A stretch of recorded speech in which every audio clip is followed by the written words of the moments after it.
Olá pessoal, estamos aqui com mais este vídeo e hoje estaremos dando continuidade a uma outra história para a psicologia. Ora bem, o que é que consiste então esta outra história?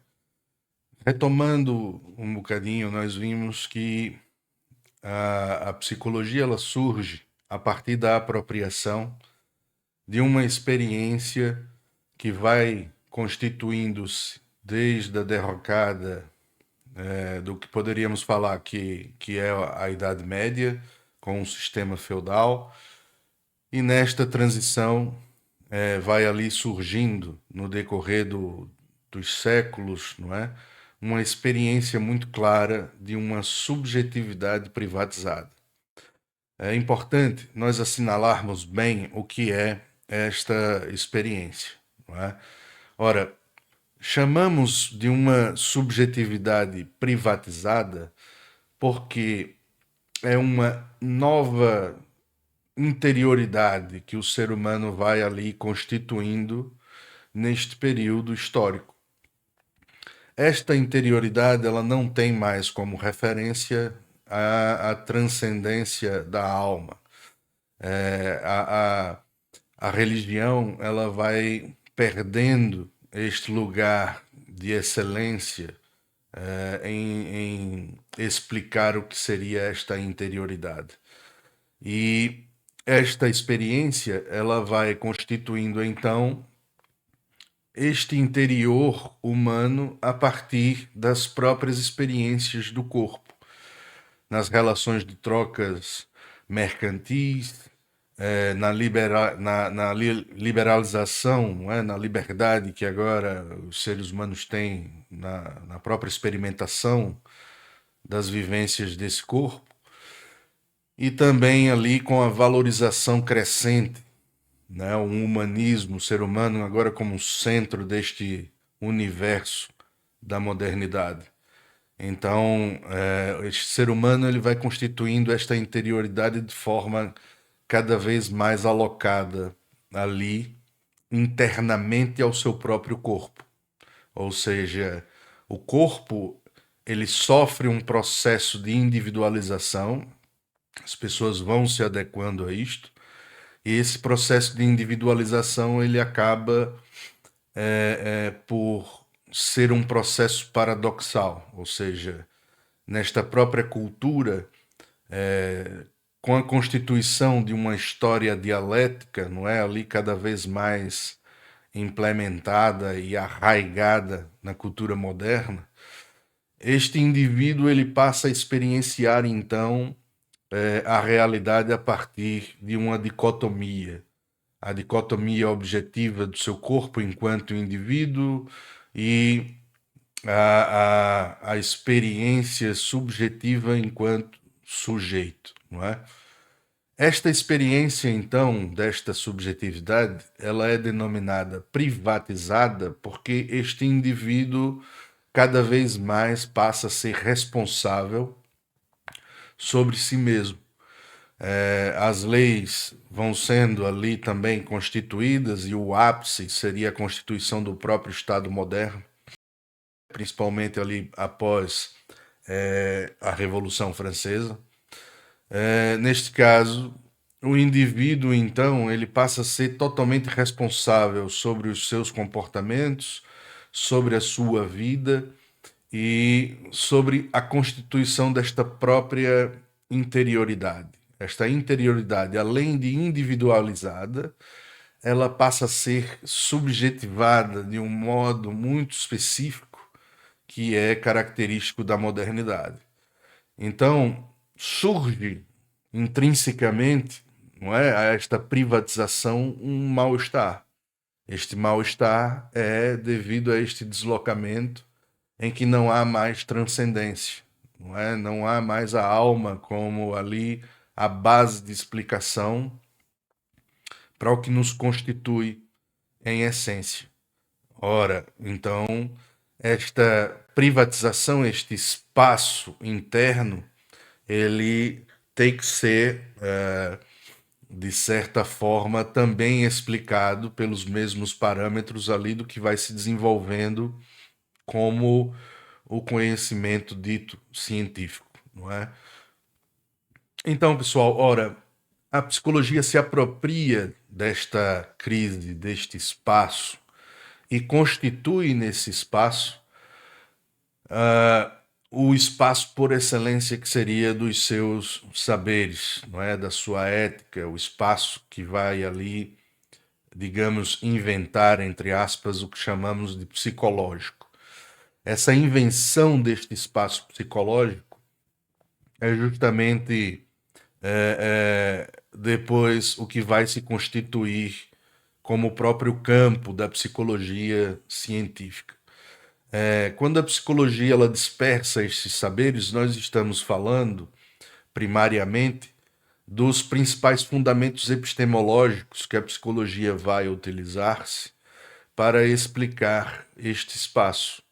Então, uma dica é a leitura do livro do Luiz Cláudio Figueiredo, Matrizes do Pensamento Psicológico, Psicologia, uma nova introdução, também é outro livro muito bom, porque vai falar destas experiências, destas modificações. Ora, mas num modelo histórico crítico em que queremos sair deste plano dialético de explicação entre dicotomias, nós poderíamos ver que a psicologia, então, ela já nasce com um projeto que poderíamos falar que é um projeto, desde seu início, contido de um paradoxo fundamental. Este paradoxo ele vai ter como principal destino a impossibilidade da psicologia constituir um campo científico unificado. Ora, por que a psicologia, então, ela não é capaz de constituir um campo científico unificado?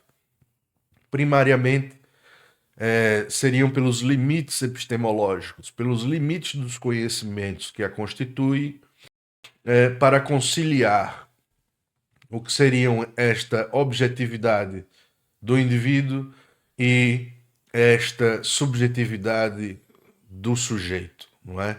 Então, a psicologia ela tem esta incapacidade, porque esta superposição entre sujeito e indivíduo é uma superposição que o conhecimento científico não consegue abarcar dentro da metodologia inicialmente positivista que vai se constituir como dominante. Ora, é importante assinalar, pessoal, que a psicologia, portanto, ela vai, no momento em que ela busca coadunar-se com esse conhecimento científico, ela também irá tornar-se o que é denominado por este autor que eu citei anteriormente, ela vai tornar-se a mais útil das ciências. Ora, por que a mais útil das ciências, não é? Porque a psicologia ela irá necessariamente constituir conhecimentos que serão fundamentais dentro do contexto da organização e regulação dos corpos da modernidade. Ora, neste campo, a psicologia torna-se fundamental com os seus conceitos e saberes, a sua própria ética, não só para explicar esta interioridade, não é, que seria a causa do próprio comportamento humano, mas também para explicar a razão desses comportamentos, os seus desvios, não é, conjuntamente com os conhecimentos da psicopatologia também que vão sendo constituídos pela psiquiatria, e ela vai também servir, de certa forma, à disciplina dos corpos, não é? A psicologia ela passa, de certa forma, a ser uma ciência necessária para adequar, adaptar estes comportamentos ao meio social, que é agora constituído a partir desta lógica também societária, não é? este social ele também é inventado. É um social que é constituído a partir de uma base também das ciências sociais neste contexto.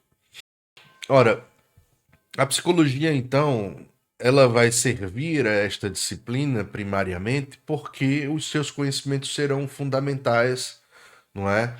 Para buscar não só adaptar as pessoas a esse contexto de ordenamento social, mas também para dizer aquilo que seria o comportamento desejável, não é? Aquilo que seria o comportamento ideal. A partir de que a partir do momento em que psicologia é a ciência por excelência, que sabe explicar os desvios, ela também sabe então o que é que seria o normal. Ora, isto é uma discussão bastante problemática. Tem uma obra de um médico francês, o Canguilhem, que é o normal e o patológico, que é justamente essa discussão do que seriam os limites ali do comportamento normal, do que seria o normal e do que seria o anormal, não é? Tido ali como o início do comportamento desviado, ou então do que é a loucura, que depois será enquadrada num formato de doença mental, não é? Ora, isto é bastante complicado também. Depois iremos abarcar isto de forma mais específica, mais estrita, mas a psicologia ela vai servir também como ciência para explicar e denominar o que seriam estes desvios e o que seriam também estes padrões, não é?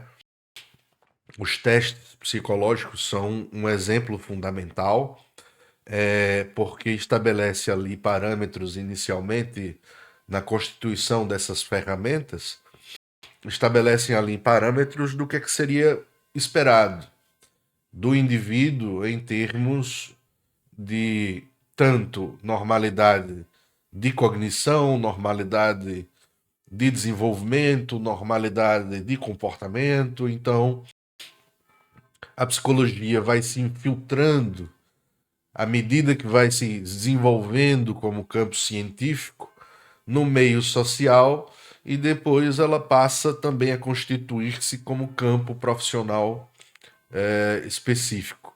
Quando a psicologia ela é um campo profissional específico, ela vai também, então, delinear o que seriam estas normalidades nos diferentes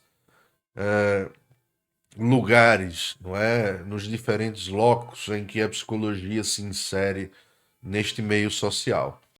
Ora, o que seria o desenvolvimento e o que seria o comportamento esperado da criança no meio escolar, do adulto no trabalho, o que se espera no desenvolvimento humano, que seja um QI normal, que seja o desenvolvimento cognitivo normal, e depois isto só tende a dividir-se cada vez mais, não é? Chegando, por exemplo, ao ponto de desenvolver-se vários conceitos de inteligência. A inteligência, ela não é mais um conceito integral na medida que seria filosoficamente ali ligada ao próprio conceito de razão, não é? A inteligência como faculdade também da alma, do espírito humano. Não, a inteligência ela passa a ser agora um atributo global e depois divide-se em vários tipos de inteligência. Existe agora a inteligência cognitiva, existe a inteligência emocional e por aí vai. Ora, isto é típico do desenvolvimento deste campo científico, da forma como ele se funda. E é por isso que a psicologia vai ter essa caracterização também no decorrer do século XX. Quando falamos, então, desse movimento psicológico, também temos que ter a noção, em paralelo ali, do desenvolvimento da psicanálise. A psicanálise ela tem uma outra forma de desenvolvimento e é aí onde podemos colocar a psicanálise como antítese ao movimento psicológico como dominante, não é? Na apropriação desse espaço de crise, dessa subjetividade. A psicologia ela parte muito mais de um conhecimento positivo, ou seja, um conhecimento em que eu diria aqui que é muito mais coadunado com o movimento totalizante do campo científico, em que a psicologia ela vai buscar então se apropriar desse espaço, adequando-se ao modelo do próprio desenvolvimento desta organização da vida, não é? Um modelo disciplinar, depois um modelo romântico, e isto são os modelos que vão se desenvolvendo ali no desenvolvimento da própria modernidade enquanto contexto histórico. A psicologia também busca adaptar-se a esta própria economia que vai se globalizando, não é? Este indivíduo que agora é fragmentário, porque ele é dividido, a psicologia vai tentar abarcá-lo por suas duas vertentes dicotômicas, não é? As psicologias mais objetivistas, as psicologias mais subjetivistas. E nós vemos claramente que a psicologia, então, nesta sua vertente, ela está coadunada com o meio social e a sua lógica, nesta lógica própria da organização e regulação da vida. A psicanálise, nós poderíamos colocar mais ali como um movimento, então, negativo, não é? Negativo que eu coloco é porque ela se constitui como antítese a esta lógica de ordenação moral, de ordenação da modernidade em termos dos parâmetros e valores que vão sendo constituídos, não é? A psicanálise critica até, por exemplo, a própria noção de liberdade moderna, porque o Freud diz que o homem ele não é dono nem em sua própria casa. O homem ele não é consciente de si, mas quem regula e quem ordena o destino humano seria o inconsciente. Isto não é muito diferente do que uma certa noção, do que uma certa lógica para apropriar-se também deste espaço a partir de uma outra fundamentação, não é? De uma outra visão de mundo. Poderíamos colocar como um predecessor da psicanálise dentro do contexto da modernidade o próprio Michel de Montaigne como um filósofo que em seus ensaios ele vê a partir deste lugar também crítico, não é? Destes modelos que vão surgindo ali neste contexto moderno, de que o ser humano, ele de certa forma é um ser humano tendente a esta mesma falta de controle, não é? A esta mesma sensação de um mal-estar dominante em que muitas vezes a explicação lógica falha em denominar o que seria propriamente aquilo. Mas, ora, esta psicanálise, a psicologia e a psiquiatria, elas vão se desenvolvendo ali, principalmente de forma muito intensa no século XX, e vão constituindo seus diferentes saberes para tentar abarcar a explicação do que seria este campo. É importante assinalar que também surge um campo a partir ali da intersecção entre a biologia, entre a medicina, entre a biomedicina e outros campos mais, não é?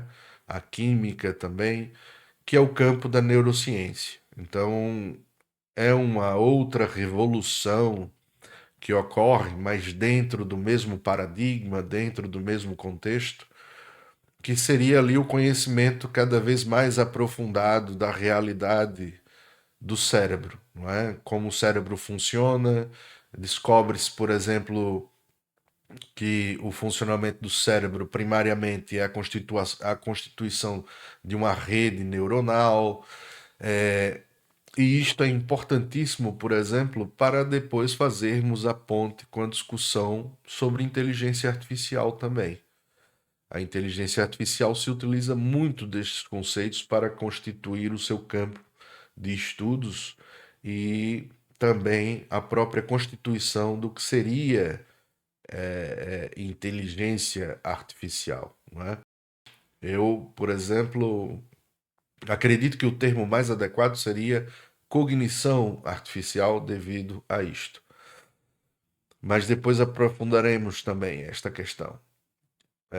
Retornando então à discussão, a neurociência ela vai contribuir com este conhecimento sobre o funcionamento cerebral e suas bases biológicas, como é que isso se constitui, como é que se organiza, e aí passar a ter uma explicação objetiva e determinante do comportamento humano e de como o ser humano ele é delimitado por sua própria biologia, sua própria constituição orgânica, não é? Ora, a neurociência ela se desenvolve então nestes aspectos muito bem até um determinado ponto, quando a tecnologia permite ultrapassar o campo do que seria o conhecimento da realidade atômica. Quando surge a realidade subatômica, esta realidade da própria física quântica, nós vemos também que surge ali outros conhecimentos agregados a isto. Estes conhecimentos, primariamente, é do próprio funcionamento neuronal.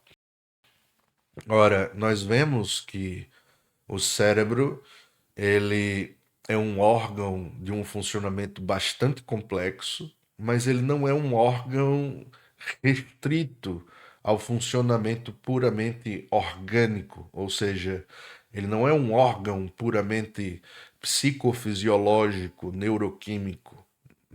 Passa-se também a ver que essa constituição abarca outros níveis da realidade que antes não se suspeitava. E é aí que nós podemos fazer esta ponte para a própria psicologia, não é?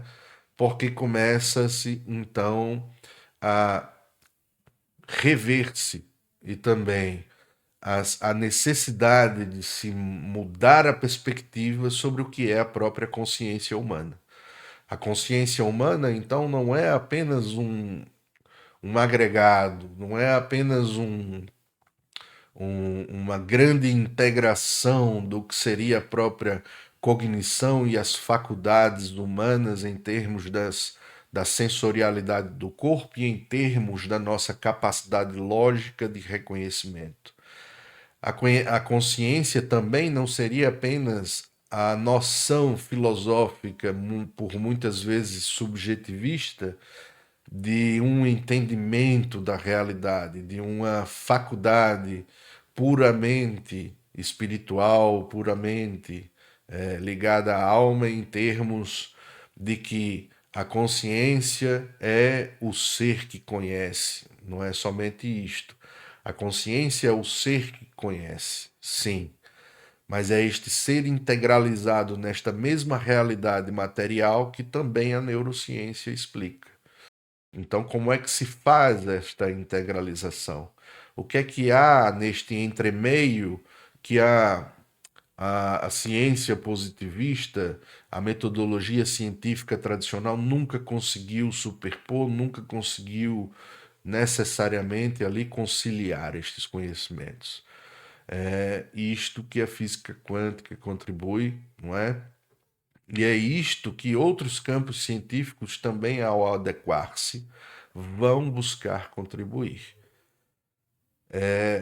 Portanto, a psicologia ela teria este lugar digamos, de importância, este lugar de, novamente, este lugar de ser uma das mais úteis das ciências, não é? mas não mais para readequação, mas para ultrapassagem ou para um resgate, não é? Deste saber humano de forma mais integral. Ou seja, é desta busca, não é? Da ciência psicológica como uma ciência que necessariamente, em todos os seus campos de saberes, em todas as suas constituições, sejam elas no meio social, profissional, científica, seja a psicologia como um campo de saber, também ali no intermédio do filosófico, não é? Essa psicologia mais integral, ela tem como principal fundamento, não é? A transformação da alma humana. Pelo conhecimento, nós já sabemos que nós nos transformamos. E esta é a razão de que esta transformação, ela acaba por ser inevitável, não é? A psicologia, então, este espaço que a psicologia até hoje ocupa como como que por excelência, não é? E as pessoas acreditam que todo psicólogo sabe explicar, sabe ler, sabe tudo aquilo que é inerente ao ser humano, não é? E o seu comportamento. Muitos deles, se conhecessem mais um bocado a realidade do psicólogo, veriam que talvez nem todos conhecem realmente como eles pensam, não é? Como eles pensam que conhecem. Veriam que a maioria dos psicólogos se veem muitas vezes às rusgas, não é? Se veem em completo embaralhamento quando vão explicar as causas fundamentais de comportamentos, ou seja, de fenômenos, não é? Seja lá do que for, porque eles seguem já, de certa forma, uma vertente produzida, já bem colocada e não as questiona, e, portanto, a aplicação daquilo geram certos resultados, e é isto que é importante. Estes resultados é que vão ditar por si a importância daquilo que ele executa. Ora, isto nada mais é do que o bom trabalho de um operário, não é? Isto nada mais é do que o bom trabalho de um educador ou de um pedagogo do comportamento. Não é isso que objetivamos aqui, e não é isto que a psicologia deveria ainda realizar, não é? Também não é trabalho da psicologia de certa forma, isto é algo dado pela psicanálise, a subversão. A subversão, digamos que a subversão também é algo bastante complicado, não é? Seria a confusão vista com uma certa pitada de discussão ética própria, constituída num campo próprio, é a ética do desejo, não é? E isto é utilizado para satisfazer ali as lacunas e sustentar as respostas a partir desse método que gera necessariamente uma confusão cognitiva, uma confusão mental, para que as pessoas, no seu reajuste, se reconstituam e depois assumam os destinos daquilo que seriam os seus desejos inconscientes ou das suas próprias pulsões aí, que acabam por determinar o curso de suas vidas. Não. Ora, o ser humano, ele possui livre-arbítrio. O ser humano, ele não é predeterminado necessariamente.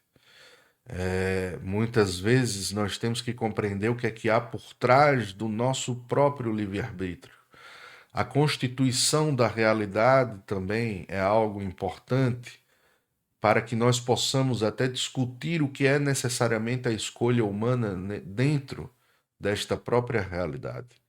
Então, não é através da confusão, não é através da subversão, não é através da readequação que nós iremos transformar-nos, não é? Que nós iremos necessariamente poder evoluir. E aí, esse conceito de evolução, como um conceito não sempre progressivo, mas um conceito muito mais eticamente, um conceito que busca virtudes, que busca engrandecimento, enaltecimento, não só da vida humana, mas da realidade como um todo. Ok? É isto, pessoal. Nós aí também poderíamos dizer para termos bastante cuidado com os viés, né, com o viés ideológico que a psicologia se prende, que é bastante característico do século XX, ainda permeia o século XXI, pelo menos neste quarto de século que já passamos, ainda permeia totalmente o século XXI, agravou-se neste século também, esta dialética ideológica que permeia a psicologia, que permeia a psicanálise, que permeia todo o campo de estudos da psique. A psiquiatria, ela se diz isenta, mas a psiquiatria também tem um viés ideológico muito claro, que é o próprio viés tecnocrata. O viés da medicina está sempre muito bem alinhado com o viés do Estado moderno. E isto também é um bocado complicado, ok? E isto também traz muitas consequências, traz muito sofrimento e traz muita confusão, aonde deveria haver esclarecimento, claridade de ideias. Então, pessoal, espero que tenham gostado de mais este vídeo, que possam ajudar-nos subscrevendo o canal, compartilhando tudo que estamos a produzir aqui, não é? E até a próxima e que possamos continuar com os nossos estudos para progredir cada vez mais. Até lá, pessoal. Um abraço.